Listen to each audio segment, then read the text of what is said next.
When I was in the 5th grade, I knew a kid named Javier. He was black, which was confusing. He was an African-American kid who spoke Spanish, loved country music, wore cowboy boots, played jump rope, and had a look on his face that said, I wish a motherfucker would say something. None of us said anything.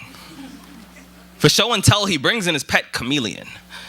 Now when he walks in, the eyes of every kid glaze over like the windows to our souls shook hands with the winter. For the first time, a girl with box springs in her throat felt the silence was too heavy for her fingertips to hold on to any longer, drops it like a suitcase full of habits that no one wants to keep, and says, so what's his name? He replies, I call him Rudy.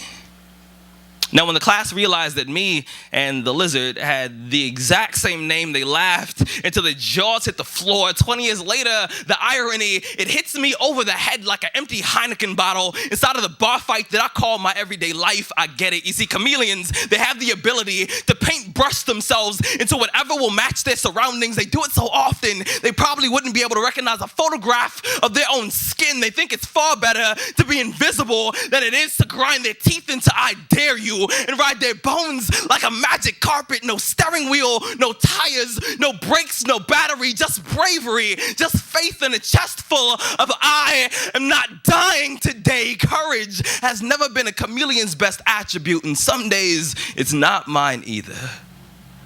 I was mentored by black men with brown skin who turn yellow at the sight of swollen bellies filled with half of their DNA. I was taught that a woman's vagina is just an underground railroad to masculinity, that real men have tunnel vision and treat girls like subway cars, like nothing more than a space to parallel park our genitals, a hole to bury seeds and leave orchards in our rearview mirrors. They say that you gotta peel a woman like a tangerine, and your job as a man is to chameleon yourself into her trees by the piece of a fruit, and they leave the rest hanging, damaged and confused. This is an apology to every woman that I changed colors to get inside of.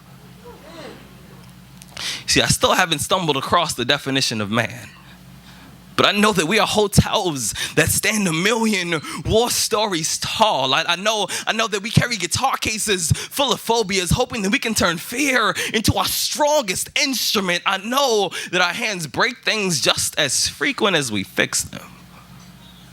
And we often forget that sexism is a family heirloom that we've been passing down for generations.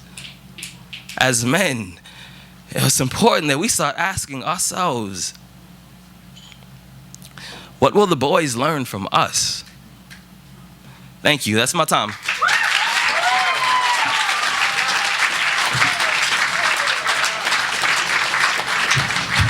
Oh my God, Rudy Francisco, everybody. Round of applause for Rudy Francisco.